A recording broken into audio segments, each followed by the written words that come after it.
out as gay. And now joining us in the Cyber Hall from Israel is Matthew Shurka. When he was 16 years old, his parents made him go to multiple conversion therapy programs, and now he's got an organization that works to ban these so-called therapy programs around the country. Matthew, thank you for joining us. I know that you have had contact with McCrae. Help us understand, as someone who's lived this and experienced it, and you've said your life was ruined because of it in many ways. Yeah, I'm on the road right now, but I'm from New York City, and I was in 5 years of conversion therapy starting in New York. And I was told that I was an easy case. I was inexperienced sexually, which my therapist said at the time I would start to see my heterosexuality come back within 6 weeks. But that turned into 5 years, and I was moved around from treatment from New York to New Jersey, Virginia, and California. And a lot of what that entailed was training and learning how to be a man and understanding my role with women. And one of the lessons was to learn and understand that men are my peers and women are my opposites. And what that actually looked like, and what was so damaging to my family and I, was I wasn't allowed to speak to my mom and two sisters for 3 years.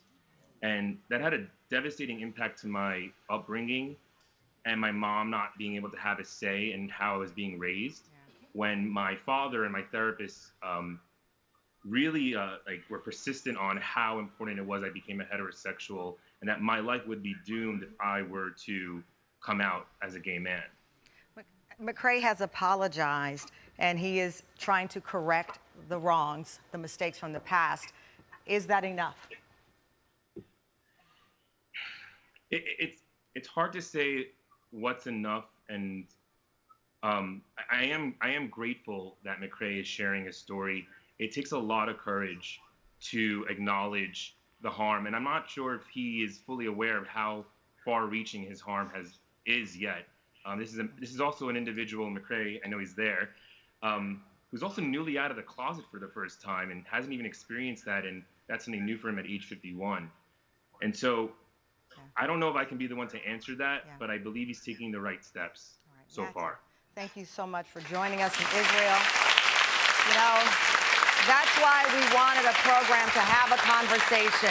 Things like this you can't discuss in 3 minutes. You have to sink into it and process it, and there's still so much to discuss. But McCrae, thank you for starting the conversation from your perspective. Thank you to Matthew. Thank you all for your questions. And you can continue the conversation on our social media, TamronHallShow.com. I want to hear from you, your thoughts on all of this, because it doesn't stop here.